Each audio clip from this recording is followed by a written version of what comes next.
शुभविवाह या मालिकेच्या येणाऱ्या भागामध्ये आता मात्र आकाशच्या सहीसाठी रागिणीचं काम अडलेलं असतं. तिला असं वाटत असतं की आपण आकाशची सही घेतली की सगळी प्रॉपर्टी आपल्या नावावरती होईल. पण या गोष्टीला आता मात्र एक खूप मोठा क्लू दडलेला असतो जो रागिणीला माहितीच नसतो. आणि अचूक खेळी खेळत ऐन वेळेला भूमीने रागिणीला मात दिलेली असते. आकाशच्या सहीसाठी रागिणी नाटक करते. तिला कोणत्याही प्रकारे आकाश काही भेटत नाही कारण अक्का आकाशच्या पाठीशी ठाम उभ्या असतात. मग आजीच्या मदतीने काहीतरी सह्या हव्यात किंवा आपल्या बिझनेससाठी सह्या हव्यात म्हणून आता रागिणी मोठं नाटक करते. पण याच नाटकामध्ये रागिणी अडकणार असते कारण मृत्यूपत्रामधला क्लू जरी रागिणीने वाचला असला तरी त्याला त्यातल्या बिटवीन द लाईन न समजल्यामुळे रागिणीने हा आता प्लॅन रचलेला तिच्या अंगाशी येणार असतो. ज्या वेळेला आकाशला कोर्टासमोर सादर करत त्याला सही करायला सांगितली जात असते त्यावेळेला रागिणीच्या नावावरती प्रॉपर्टी न करता आकाशने मोठा निर्णय घेत सगळी प्रॉपर्टी आजीच्या नावे ट्रान्सफर केलेली असते. आणि इथेच आता रागिणी मात खाते.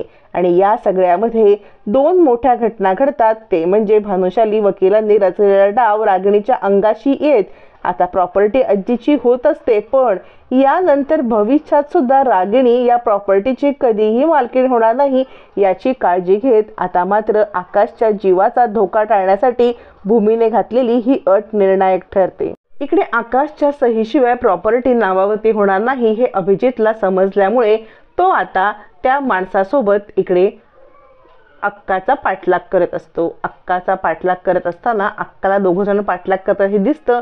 आणि हाच माणूस माझ्या गाडीवरती आला होता या पोराची आणि त्या पोरीची चौकशी करायला.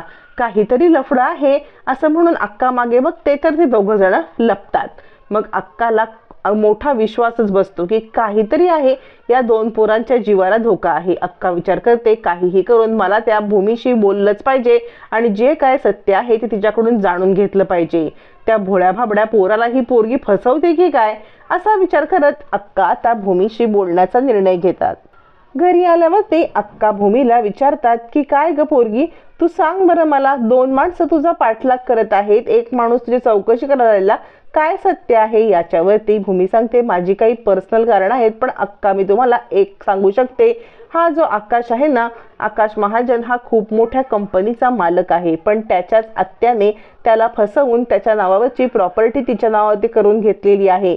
पण आता त्याची एक सही आवश्यक आहे प्रॉपर्टी तिच्या नावावरती करण्यासाठी आणि त्या सहीसाठी ते आकाशला शोधतायत. एकदा का सही झाली की मला आणि आकाशला संपवायला ते मागे पुढे पाहणार नाहीत. यावरती आता मात्र अक्का म्हणते तुझ्यावरती विश्वास कसा ठेवू मी. आता भूमी सांगते अक्का तुम्हाला माझ्यावरती विश्वास ठेवावाच लागेल आणि आकाशच्या जीवाला या सगळ्यामुळे धोका आहे आणि म्हणूनच मी लपून छपून वावरत आहे. अक्का म्हणतात ठीक आहे तू काळजी करू नकोस पण एक लक्षात ठेव त्या पोराला काही झालं पाहिजे नाही कारण अक्कांना तिच्यामध्ये आपलाच पोरगा दिसत असतो. आणि मग अक्का विचार करतात जर हा एवढा श्रीमंत आहे तर ही पोरगी अशी का राहते. ते काही नाही मला सगळं सत्य शोधलंच पाहिजे.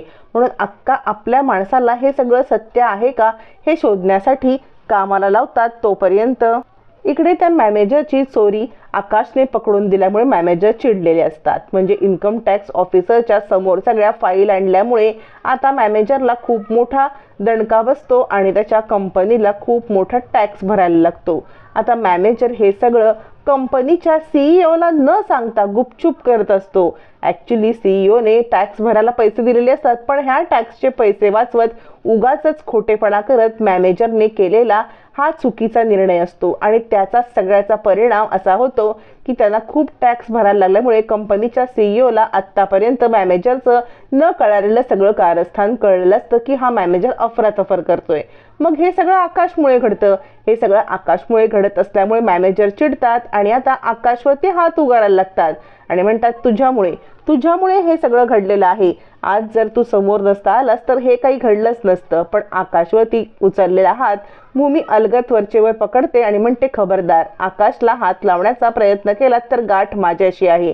यावरती मॅनेजर म्हणतात तुम्ही इथं नोकरी करताय आणि त्याच ठिकाणी तुम्ही नुकसान होईल असं वागताय. भूमी सांगते नुकसान खरेपणाने झालं असतं ना तर ठीक होतं. तुमचा खोटेपणा उघड झालाय आणि तुम्ही देशाचं नुकसान करताय टॅक्स चोरून आणि त्यामुळे तुम्हाला ही शिक्षा होणं आवश्यक आहे. तुम्ही काय मला नोकरीवरून काढणार. मीच तुमची नोकरी सोडते असं म्हणत भूमी आता त्या मॅनेजरला सडेतोड उत्तर देते, त्याचा हात झटकते आणि मीच इकडे नोकरी करणार नाही. ज्या ठिकाणी देशाची फसवणूक केली जाते, ज्या ठिकाणी टॅक्स बुडवला तो, अशा माणसाच्या हाताखाली मला कामच करायचं नाही असं म्हणत भूमी आता रागारागात त्या मॅनेजरला आपला राजीनामा देणार असते. पण त्याच वेळेला खूप मोठी घटना घडते. हा सगळा प्रकार कंपनीच्या एम्प्लॉईकडून कंपनीच्या मालकाला, तिथल्या मोठ्या सीईओला समजतो आणि आता आकाशने केलेल्या कृत्यामुळे पुन्हा एकदा कंपनीवरती बालंट येण्याचं टळलं हे सुद्धा कळतं आणि वर्षानुवर्ष या मॅनेजरमुळे होणारी फसवणूक कळते. मग मात्र भूमी आणि आकाश यांना भेटण्यासाठी कंपनीचे मालक आता स्वतः आपल्या घरी त्यांना बोलवतात. आकाशला भेटल्यावरती ते आकाशचे आभार मानतात की आज तुमच्यामुळे आमच्या कंपनीमधील खूप मोठा फ्रॉड आम्हाला समजण्यात आला. आकाशला काही कळत नसतं. तो सांगतो, मी फक्त ज्या फाईल पाहिल्या तेच सांगितलं. मला वाटलं की या काकांना जेलमध्ये घेऊन जातील म्हणून मी हे बोललो. भूमी सांगते, आम्हाला त्या कंपनीमधून आम्ही नोकरी सोडलेली आहे, म्हणजे त्या कंपनीशी माझा काही संबंध नाही. यावरती सीईओ म्हणतात, मी त्या मॅनेजरलाच काढून टाकले, मॅनेजरला काढून टाकले, पण तुमची नोकरी इथे कायम आहे, तुम्ही काळजी करू नका आणि तुम्ही तुमच्या नवऱ्याला घेऊन डे केअरमध्ये येऊ शकता. आता भूमीचा खूप मोठा प्रॉब्लेम सॉल्व्ह झालेला असतो. तिला असलेल्या पोस्टपेक्षा चांगल्या पोस्टवरती नोकरी पण मिळते. आकाशला ठेवण्याचं पण काम होतं आणि त्याच वेळेला भानुशालींचा भूमीला कॉल येतो. भानुशाली भूमीला भेटायला बोलवतात आणि सांगतात की आकाशच्या एका सहीमुळे रागिणीचं काम अडलंय, त्यामुळे कोर्टामध्ये आकाशला सादर करण्याची परवानगी मागितलेली आहे. पण याचाच फायदा घेऊन तुम्ही रागिणीला कॉल करा आणि आकाश सहीला यायला तयार आहे हे सुद्धा सांगा. भूमी म्हणते, पण का? याच्यावरती भानुशाली वकील म्हणतात, तुम्ही विल नीट वाचलं नसेल. त्या विलमध्ये जे काही सांगितलेलं आहे, म्हणजे जे लिहिलेलं आहे त्याच्यापेक्षा न लिहिलेल्या गोष्टी जास्त महत्त्वाच्या ठरत आहेत. तुम्ही एकदा विल पुन्हा वाचा, कारण मी हे विल वाचलंय. माझ्या वकिली डोक्यानुसार तुम्ही सह्या करून जरी रागिणीच्या नावावरती प्रॉपर्टी केली असली तरी कोर्टामध्ये आकाश ज्या व्यक्तीचं नाव घेईल ना, ही प्रॉपर्टी त्याच्या नावावरती करायला त्याच व्यक्तीच्या नावावरती प्रॉपर्टी होईल. रागिणी म्हणते, मग काय करायचं आता?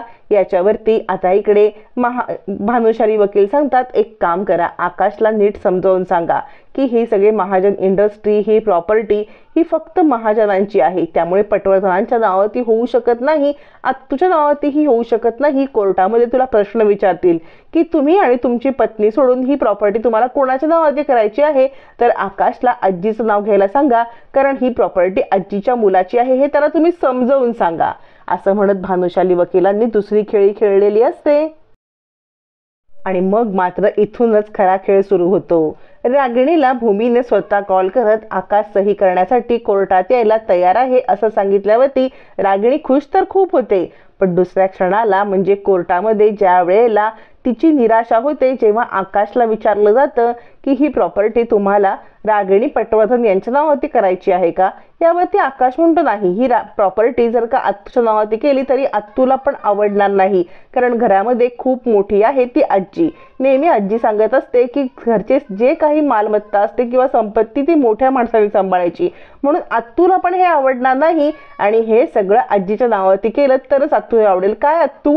असं म्हणत कोर्टासमोरच आता मात्र आकाशने रागिणीला तोंडावर पाडलेलं असतं आणि या सगळ्या मागे भूमी आणि भानुशाली वकिलांचा खूप मोठा हात असतो. आता मात्र कोर्टामध्ये आकाशचं म्हणणं ग्राह्य धरत प्रॉपर्टी आजीच्या नावावरती होते खरी, रागिणीच्या हातातून सगळं निसटून गेलेलं असतं. अचूक खेळी खेळत ऐनवेळी भूमीने रागिणीला मात दिलेली असते.